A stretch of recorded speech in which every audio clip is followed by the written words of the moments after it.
guys, and welcome back to the Average Pundits podcast, your home of all things Premier League. Keeping the quarantine episodes coming to you, keeping you updated weekly with your top football news. Sadly, on this episode, my partner in crime, Reese, is not joining me. He sends his apologies. He'll be back very soon. But I haven't come alone. I've decided to bring in a old face from the podcast, someone who's been on a couple of episodes before, long life Tottenham fan and my lifelong friend, Mr. Dominic Cabron. How you doing, Dom? Yeah, great, mate. Good to be back. How are you, everyone? There we go. So, guys, today the main topic we're looking at is what BBC Sport have been reporting this morning. And as of yesterday, I think it was when it first kind of came out, is that the Premier League is looking to return to action June the 1st at the earliest. This is obviously, if you haven't listened to the last podcast we did with Haas and Chris from Winning Mentality Productions, we went through how we would personally end the season. And a lot of us opted to end with current standings, keeping the things the way it's going at the moment being a fair option. This has now kind of blown everything straight open, because now we have a whole nother possibility. So I don't know about you, Dom, but I don't know if I was expecting this. Oh, mate. Absolutely blown out of the water by this. Was not expecting anything like this at all. It is strange, because I mean, I think that one of the main fears is that obviously the whole concept of bringing football back is what we all want, but we don't want it rushed. We don't want to be putting people's lives at risk. I mean, we already have like essential workers going out and kind of you know putting their lives on the front line. Like yourself, if you didn't know, Dom is an essential worker, so you're doing God's work, mate. You're doing God's work. Yeah, try my best, mate. Try my best. Yeah. But yeah, the Premier League coming back into action this early, there are people that are already returning to work. Do you think it's a good idea to start bringing the league back this early, Dom? Personally, I don't think so. I think we need to just review everything a bit further and just delve a little deeper into the details of how we're actually going to bring this back. I mean, already looking at some of the news articles about how training's going to come back into it and how the players are going to be kind of like screened for their health before every game, kind of seems like we're trying to rush things a little bit too much, I think. Yeah, it does kind of seem like it's almost been sped up a lot more than we first thought. Obviously, the first league which actually kind of made headlines with reporting coming back was the Bundesliga, which is due to return in apparently only a couple of days now. So this podcast comes out on Wednesday, so it should be out back to competition on Friday, which is crazy. Friday the 15th, and then we've got actual top flight football back again. That's going to be crazy. I'm going to be all over that, though, to be honest. I will be watching that. If it sounds a little bit hypocritical, then yeah, but I am going to be watching that. Yeah, I mean, same. I mean, it's going to be interesting to watch. I mean, obviously, it's been a long time since we've had football, but it's going to be interesting to watch and see how it all takes place as well. Because we had a fair few games before this all happened with no crowds, but now the whole season in the Bundesliga is going to be completed with no crowds. Do you think that's going to have a bit of an effect on the atmosphere of the games? Oh, absolutely, yeah. I think it's going to have a lot of effect on the players. I mean, I've watched a lot of games that have been kind of either behind closed doors or with a restricted number of fans, and the atmosphere just seems completely dead. Like, it just doesn't seem the same, and it probably will put an effect on the players, and maybe even go as far as the manager and the coaching staff, because you think there's just not going to be any kind of atmosphere in those stadiums. Yeah, it's a good point. I mean, a lot of the time, we mentioned this in the podcast last week as well. You go to a stadium, and the atmosphere can often make or break a game. And I think it's genuinely quite important for a lot of games. On those big Champions League night and stuff like that. It's the noise from the crowd and noise from the stands can actually help to motivate a team quite forward. So with no fans at the grounds, it is going to be a very different scenario than we're used to. But as early as June the 1st is when the Premier League is looking at returning. This has kind of started to turn a few heads. A lot of people are happy, a lot of people aren't. One thing which made headlines yesterday, I believe it actually came out with, Newcastle left back Danny Rose, Tottenham player, a Newcastle loanee, actually came out and said, essentially along the lines of the fact that the return to football is disgusting and that it's far too early and that it's putting the lives of players at risk. And it divided social media platforms like Twitter. Half the people saying, he's out of order for saying it. The other half of the people saying, he has a really good point. I don't know about you, Dom, but I think it's quite hard to hear, because it sounds like he's someone who's actually worried about football returning. Yeah, I mean, as a footballer, you're always trying to push football to come back, aren't you? But at the same time, you've got to have that thought in the back of your head that we've got to keep everyone's lives kind of in tip-top shape, really, haven't we? So you think with a player like Danny Rose, I'm not a huge fan of him, but I think what he's said, I'm very happy with the fact that he's come out and said that, and that he's come out and said, look, we're rushing things a lot, and I think that we should take a bit of time and we should sit down and review this again. And I think what he said is bang on. Yeah, I'm wondering if more players are going to come forward now, because I feel like a lot of the time with these situations, it takes one catalyst and then you've got loads of other people that are coming forward and voicing their concerns as well. We haven't seen it so much in other leagues yet, but you never know. It still may be to come. Yeah, absolutely. I mean, yeah, you're right. Rose might be a catalyst to kick off a lot of other players, and it might even swing the FA and possibly even UEFA to start to review it if players become really unhappy about the situation. Yeah, it's at the moment it's all kind of up in the air, but I think Danny Rose right now being the first person in the league to really come out and make a strong opinion on this is definitely making a statement. And a lot of the reasons why the Premier League's returning is coming into, conversation as well, whether it's purely for the love of football, whether it's purely because we need to start trialing this in order to get it back, or whether it's purely for business reasons. At the moment, it was earlier this morning, BBC Sport reported that Premier League clubs are facing a £340 million TV refund, even if the season resumes. So they could have to repay an estimated £340 million to domestic and international broadcasters for not returning to football. I mean, I had to really stop and read that because I couldn't quite believe what I was reading. I mean, that's absolutely eye-watering, isn't it? That when I read that, you're exactly right. I had to look again, and I was like, "What? That's a lot of money." Yeah, it is. I mean, it's the kind of the big figures that we see floated around in football now. I mean, it's a lot of big figures in football, but obviously the TV companies and the broadcasting deals from the Premier League, from Sky, from BT, and from other foreign distributors of the Premier League. Obviously, they pay the Premier League clubs to show their games. Yeah. So the thought of Premier League clubs having to repay that money, do you think that's fair, or do you think it's justified, or where do you stand on that? I don't think it's fair. I mean, what can the Premier League teams realistically do about that? They can't do a lot about that. And you think for some teams like United, that might not be too much of a bill to receive. It's not going to be absolutely bank breaking for you. It's still a huge amount of money, but you've got to think for the relegation clubs and the clubs like that. What are they going to do with that? Yeah, clubs which don't have the wealth of the top six, it is something which I think will, like you said, will have an effect. I mean, transfer rumours and the actual what's going to happen the summer transfer window is a big conversation as well, because a lot of people feel like the current climate is going to have a lasting effect on how we see transfer fees being dealt with in the future. So I feel like the fact that Premier League clubs may be having to even reduce that even further and be paying that money back it's a bit of a crazy one. Obviously, it was reported this morning. There's probably going to be more about that throughout the week, probably throughout the next month or so.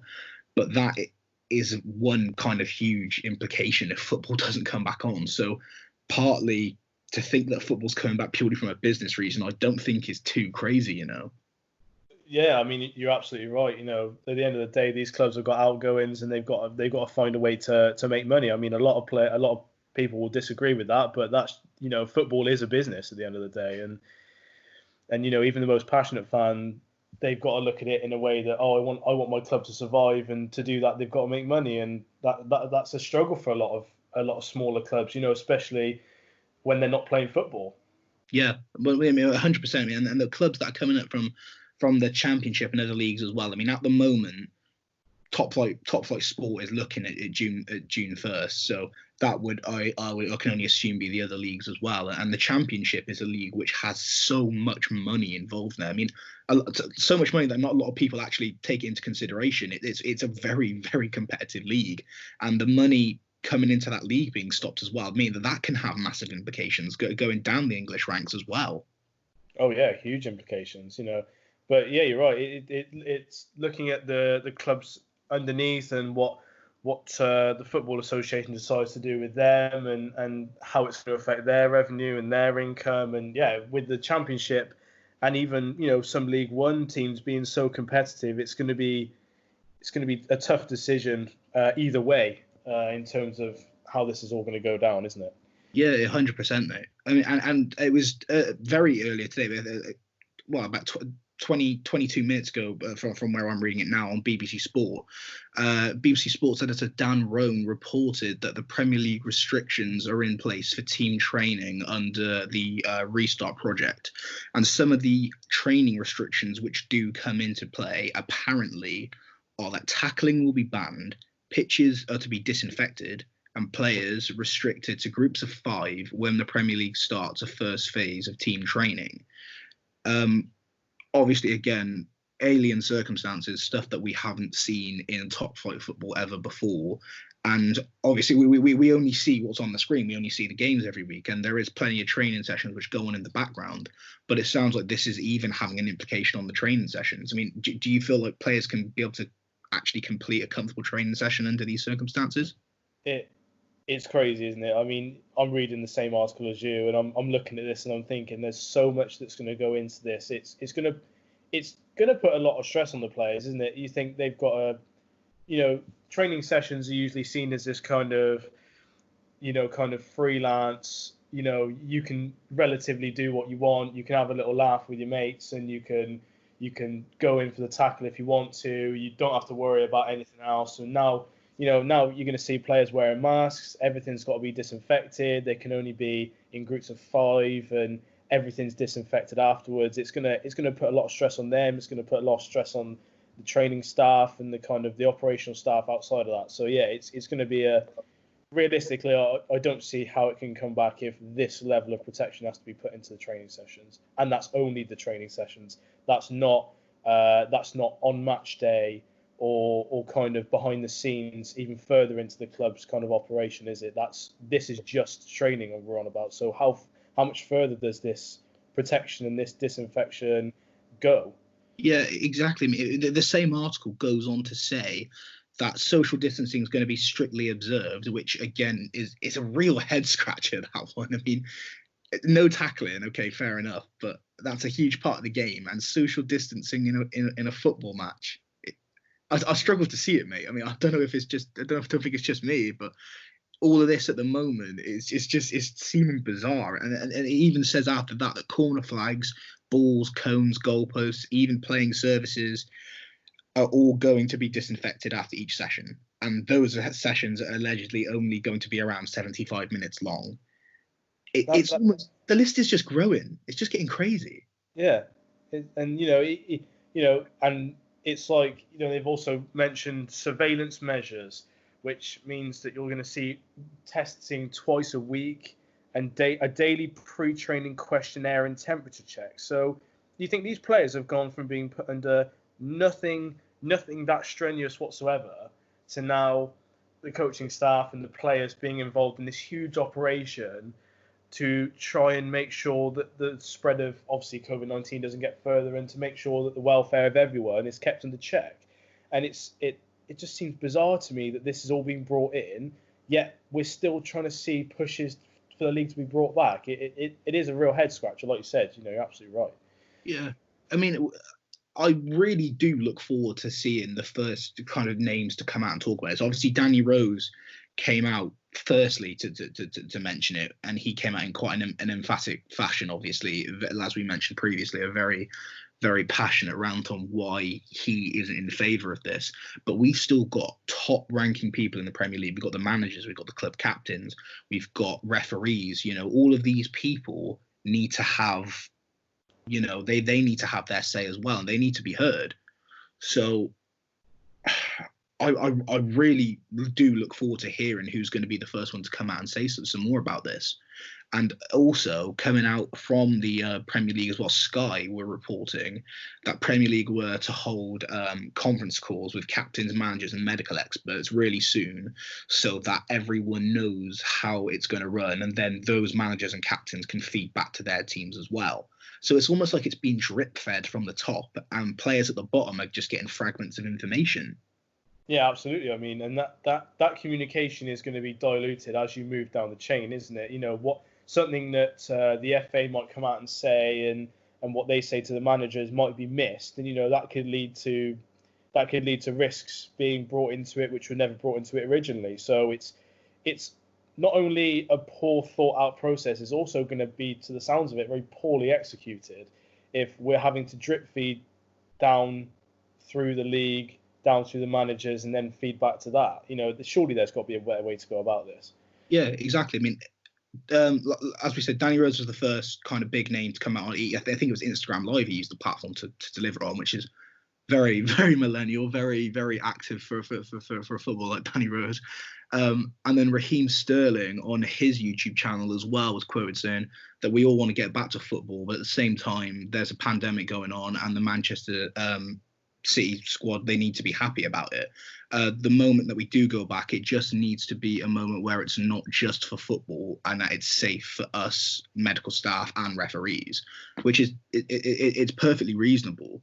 So, I mean, the growing concern could potentially have an effect on this.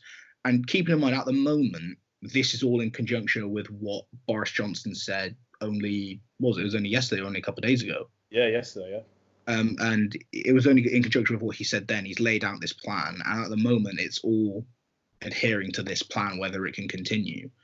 I think it's really important in these scenarios as well to take off the football tinted glasses and to have a look at this kind of just literally black and white, look at the facts and say, right, okay, eliminate my need for entertainment, eliminate my need to get back to the content I so very well enjoy and seeing my club doing well, which we all hope we do, and just look and just think, right, do I realistically want to put my favourite players at risk?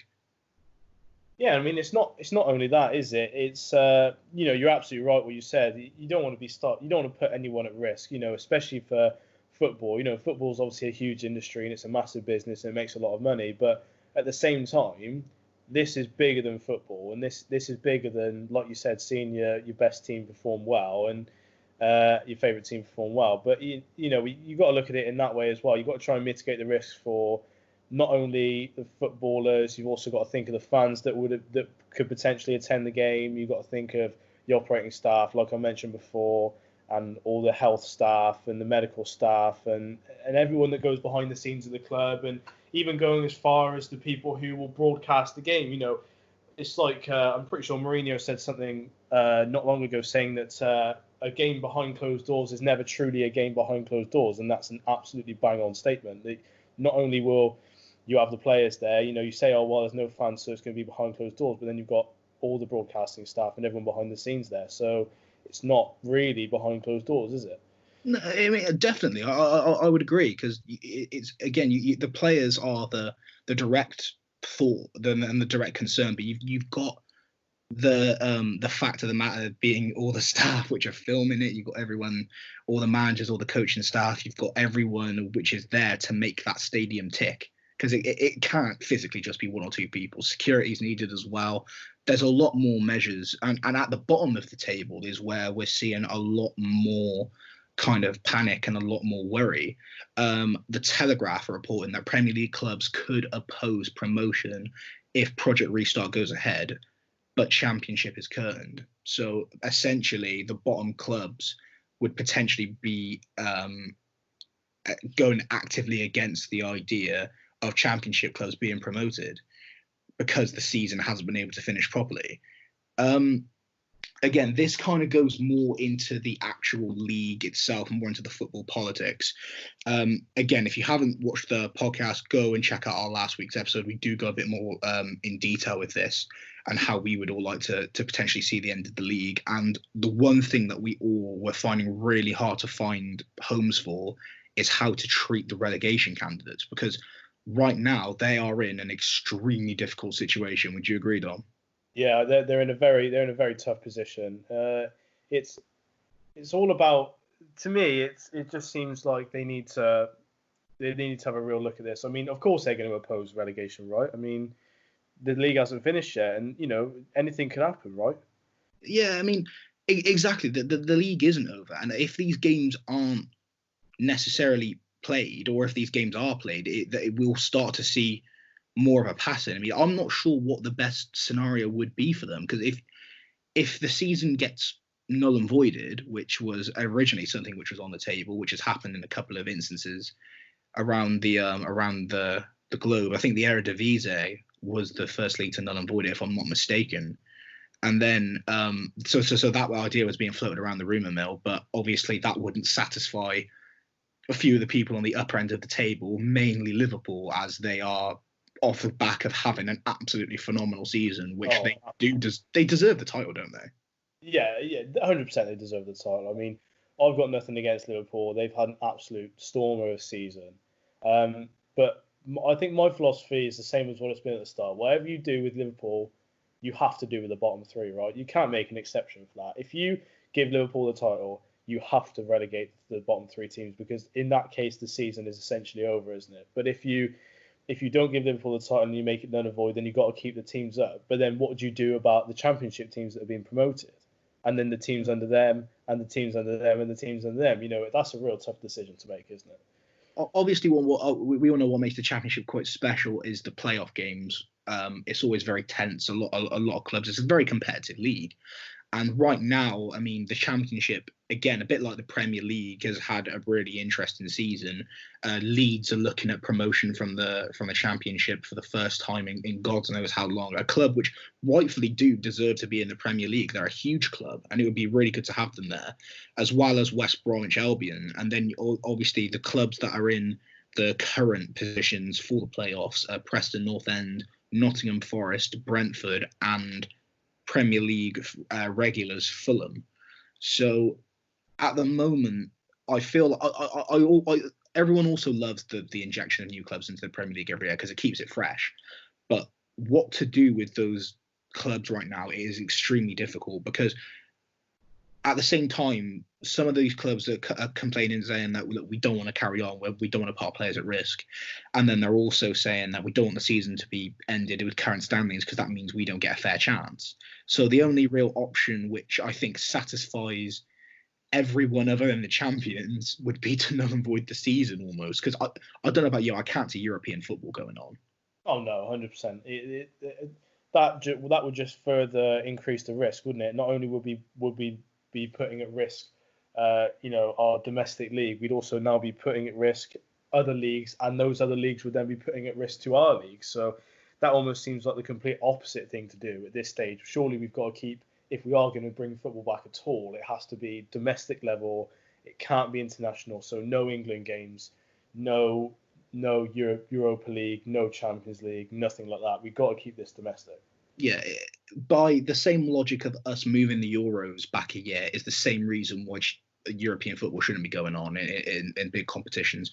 We don't want this to spread anymore, and actively encouraging fans, or probably not fans, but I mean, I imagine most of it will be behind the scenes, but, in theory, fans and players traveling around the world and potentially putting themselves and others at risk just is the whole thing that we're trying to stop. So I feel like at the bottom of the table, the games, if the Premier League does return, at least we will be able to fairly see a return to potentially kind of like save the seasons. But I feel like the candidates which were going to go down in the Prem, in my opinion, they're already looking like they're going to go down. I couldn't see a massive saving grace from Villa or Norwich. I don't know about you.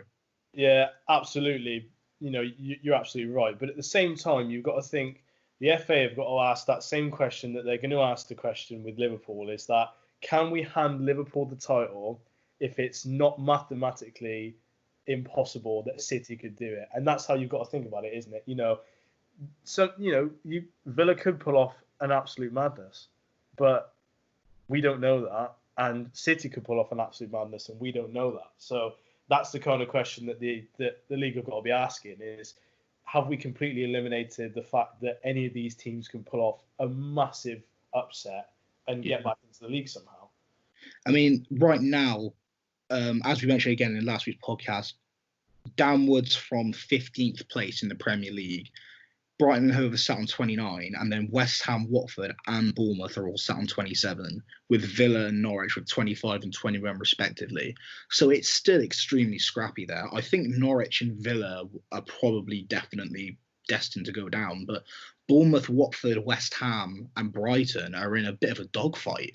So, I mean, to just eliminate Bournemouth out of the running, a Premier League team which have been in the Prem for a long time now, to just simply eliminate them out of the running and just relegate it the way it stands, it seems really harsh, doesn't it? Yeah, it seems really harsh. You know, I've loved watching Bournemouth in the Premier League. You know, they've been a real wild card team. You know, as have Villa and Norwich. You know, they've all been kind of that team that they can cause an upset, and it would be a real shame to see them go. Yeah, they've been excellent teams to watch, and it'd be nice to see them in the league for seasons to come. Yeah, honestly, however it goes right now, the one thing which we did enforce last week, and we're carrying through with this at the moment, whatever decision that the Premier League come out with, it is not going to satisfy everybody. We've got to hope it satisfies the majority. We've got to hope the majority of clubs, players, and football fans are all on the same page.